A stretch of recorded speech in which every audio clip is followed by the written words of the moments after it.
This is the prep packet video for Unit 4, Chapter 9.2. We'll be looking at objective number 2, where we'll be evaluating expressions in the form of m over n. A to the m over n. First of all, I'd like to refresh your memories and talk about something that we dealt with in the last video. And in the last video, we looked at using rational or fractional exponents. And they were pretty basic because it was just 1 over a power.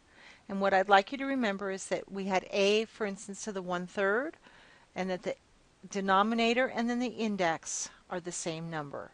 So a to the 1/3 is the same as a to the 1, take the third power. Here I have a to the 19th root of m. Again, I have an index here and a denominator there that are the same.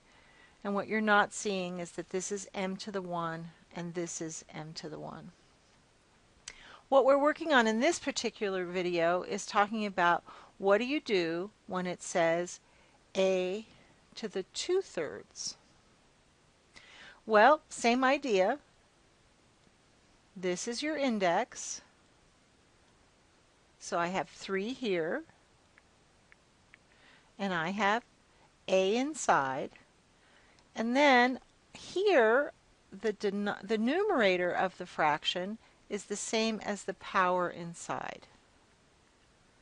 You could also look at this another way. It could be the cube root of a to the 2nd. Either way it works. Sometimes it'll be easier for you to work on, but we'll go into that in a little while. So if I had a to the 3/5, taking it in radical form, I would have a to the 3rd, find the 5th power. So here's some more notes. Here's some more stuff from the Regents Exam Prep Center. This is the general rule, and what I want you to see here is that there's the index, there's the denominator, there's the index, there's the denominator, there's the index, here's the numerator. Let me change colors. Here's the it's not working. There's a numerator, there's a numerator. I'm going to win. There's a numerator. So notice that both of these are the same. So let's take a look at some problems and see what we can do. Here on number 7 we have 8 to the 2/3. I can rewrite that as a radical, and I'm going to have 8 inside. I'm going to have 3 on the outside, and then 2 there. Because again, I'm going to say this over and over again. There's the index. There's the power. And how would you simplify that? Well, there are a couple ways to go. And you can either, if you do it this way, I'm taking the root and I'm squaring it. So I'm making it bigger, and then I have to take it apart again. So you would go from small to big, and then you'd have to take it apart again. Or you can try it this way, where you take the root first, where you go from not so big to small, and then square that. And I'll show you this more. This to me is easier. So I could, here, if I do it, square it first, I have to figure out what's the cube root of 64.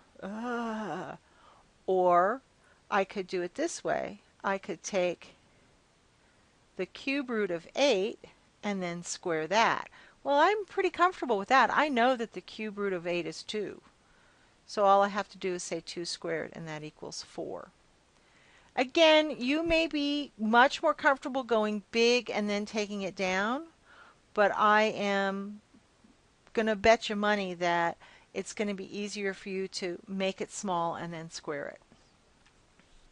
So let's take a look at this. Now here's a negative sign, so remember it's outside the parentheses, so it's undoing everything that we're going to do in here. So here I have 2 on the outside, 16 on the inside, and then I'm going to cube the whole thing. Again, you could, if you wanted to, you could cube 16 and then take the root of that, but I think it's a lot easier to say the square root of 16 is 4, and then take that to the third power. So that would be 16 times 4 would be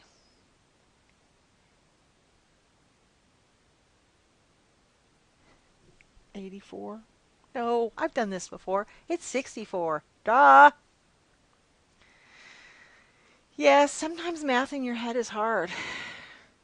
Anyway, that was a lot easier to go small and then go big. But I'm forgetting something. So my answer is negative 64. Let's take a look over here. Same idea. I have a negative of the 5th root of 32 to the 4th power. And if you have your chart with you or you know offhand, the 5th root of 32 is 2. And 2 to the 4th would be 16, so the answer is negative 16. Now this one is a little different. I'm dealing with the negative is inside the parentheses, so the negative, it's negative 125 that we're dealing with. And it's odd, and then I'm squaring the whole thing. So the cube root of 125, because that's odd and that's negative, it's going to be negative 5. And then I'm going to square that, and I'll end up with positive 25. Again, I went small, and then I went big.